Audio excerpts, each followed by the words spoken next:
So it's August, and I'm just looking around at what's out in the garden and thinking about how things were going last year. Very different year this year. We got lots of rain in July and very cool temperatures in the end of July into the beginning of August. So, whereas last year we had 2 periods of 6 weeks any without any rain at all. So very droughty last year, and this year not at all. And and I planted a bunch of beans this year because we had groundhogs last year that just ate up all the beans. Lots of volunteers coming in too. So I have walls of, let's see, let's show that. Okay, so behind those sunflowers, those are all cowpeas, red rippers. And then over on the other side, that's another wall of cowpeas behind the sorghum. And clearly, we didn't have a lot of problems with the groundhogs eating the beans this year. And this is just a bunch of buckwheat. And of course, I'm finding out that grains are a pain to try to do anything with. That's sorghum, and I'm letting that rip for just to try out the grains and see what that's like. But you can see, I mean, these red ripper beans, I mean, they have just been ripping. And my sunflowers, of course, got knocked over by storms, but that's no big surprise. And I have not been deadheading my calendula, which is not a good thing, but hopefully we'll have a bunch of calendula come up from all of the seeds that are here. And then these are those foot-long red beans. I don't know, sometimes they're called Thai purples and sometimes they're called Chinese foot-long beans or something. But, bless me. And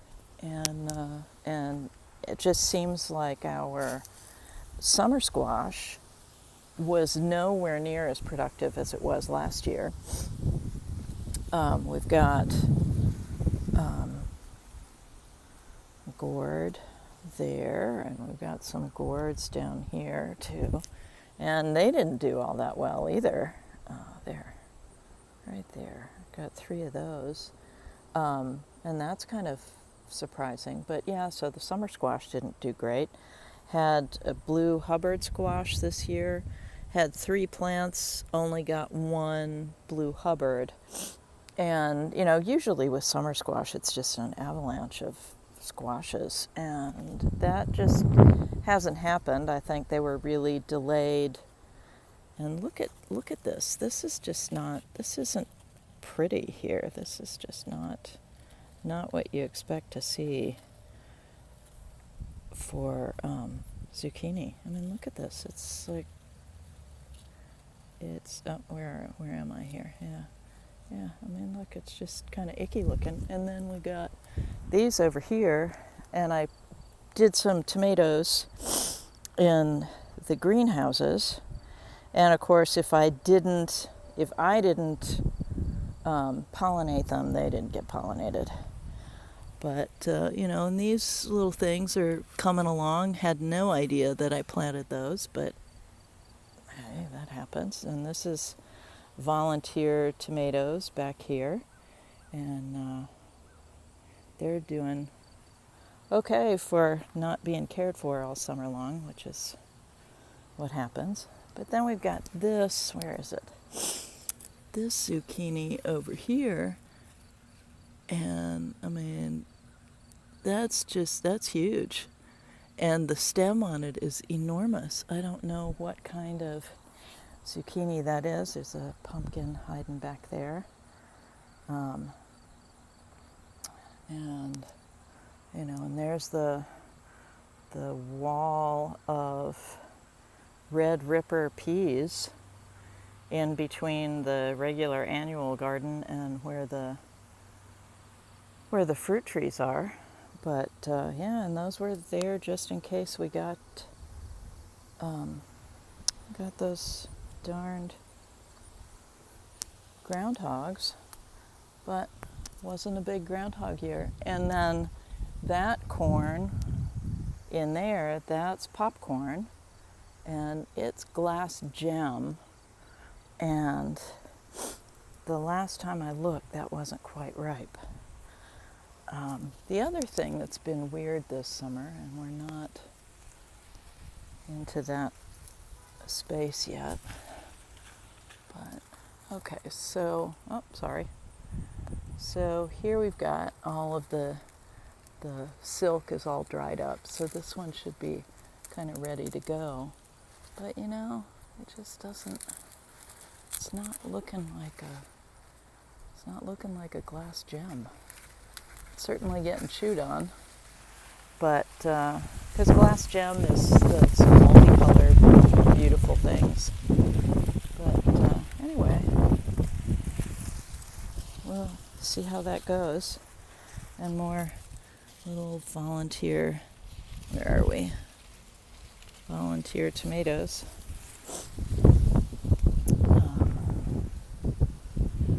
So back to the whole bean story. Get that in there. Close that back up. All right. Yeah, so planted a bunch of beans.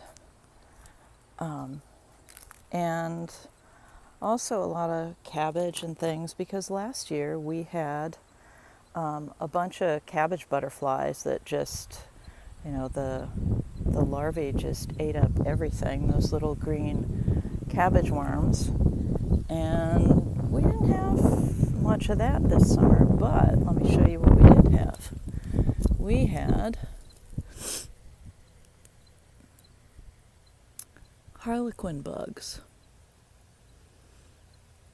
harlequin beetles, and I don't know what to do with those other than just squish them. I tried putting out some diatomaceous earth, you know, that they'd be unhappy with that sort of thing and maybe go away, but it didn't seem to do a whole lot. So here we go with this. You know, this is these sticks and zip ties, just a little structure that I built as a place to sit, and then it turned into Beanville. So this side over here, these are Kentucky Wonder beans, which are awesome, and I will continue to grow. Looking at this kind of leaf damage here, this is from the Mexican bean beetles. Well, the Mexican bean beetles obviously don't like the foot-long Asian beans, but they're not too crazy about the Kentucky Wonders either. The ones that they really liked were the, what are they called? They're beans from New England or something. But certainly end of season for this shabby looking bunch of cucumber plants. The fennel is looking pretty awesome.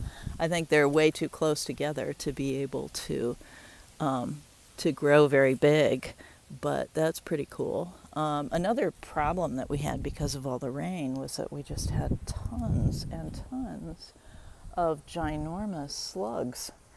So that was kind of a bummer. Gonna fill up the trough today. We're expecting some rain, so I'll make 300 gallons worth of room in the big water container, water collection. Got some more, cabbage. And there they are. Oh, well, maybe you don't see them, but because I can't do two things at once. But yeah, we got bugs, the harlequin bugs on there, and they must be done with the things that they really liked. But look at those, man, isn't that delicious looking? That's a red curry squash, Kuri curry, and that's You know, they start out as little yellow things and then they just get redder and redder and redder. They're really beautiful, and I'm hoping that they're tasty too. Doesn't look like we'll get more than 3 of them, but 3 is better than none. And then we got some more overgrown, I don't know, is this a greenhouse or a storage room? Got, I haven't picked the onions yet, but I do have some garlic up there, so that's nice. Doesn't look like we have any red tomatoes today, but there's some jalapenos in there, some other things. I got lazy about watering because we were just getting so much rain. Little carrots coming along over there. Let's see, hiding in there. There are some other carrots over there that are bigger. And I've got some tomatoes planted in there that David got some seeds for, and he wanted me to plant those. So, and up above that on the fence, that is Malabar spinach, and I made a mistake to not look to see what the hell you do with Malabar spinach. So I'm still kind of working on that. And these are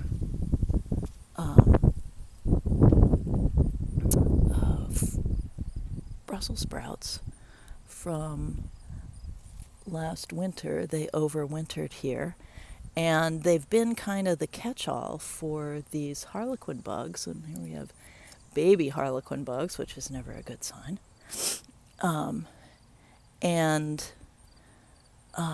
And so I figured I would just leave those there, and maybe they'd leave the rest of the stuff alone, but probably not. And so far, I mean, they've just been chewing happily on this, and you can see just a whole, I don't know, can you see that? Where is it? Well, anyway, it's a whole family of harlequin bugs. But anyway, I'm going to have to figure that one out, because we got harlequin bugs and Mexican bean beetles. That's our big deal this year. Because I figured out what to do with the cabbage moths. So, of course, I didn't get cabbage moths this year. But we've got some maters. You know, just little things. I think I just squished one under my foot.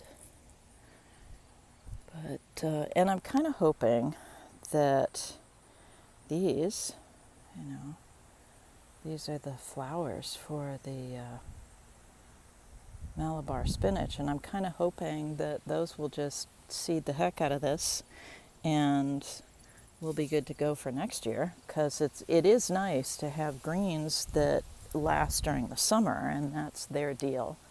And then these okra have just been kicking it here, and so I gotta back off to show you the okra.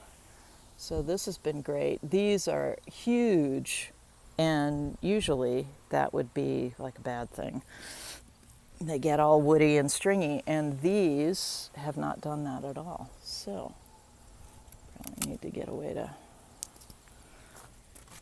hold the camera so this makes sense for me next year when I'm trying to figure out what I'm doing. And I can look at this and say,